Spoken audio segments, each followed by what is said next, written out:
Yun naman hong malalaking mga warehouse, susuyurin ho ng BOC at ng Kamara para ho matunto ng mga iniipit na supply ng bigas.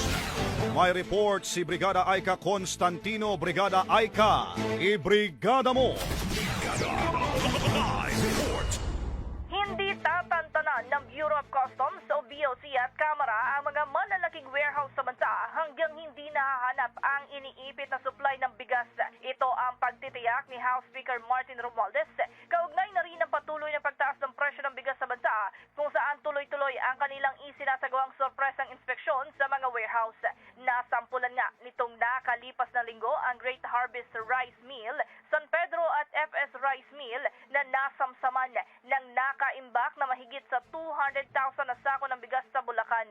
Dahil dito, pinagsusumiti na ng kaukulang dokumento mga namumuno ng sabing bodega upang mapatunayan na hindi smuggled ang mga nakuha at nabayaran ng kaukulang buwis.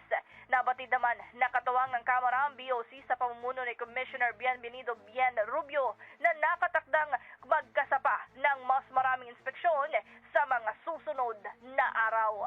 In the heart of changing lives, ito si Brigada Aika Constantino ng 105.1 Brigada News FM Manila, the Music and News Authority. Brigada Balita Nationwide.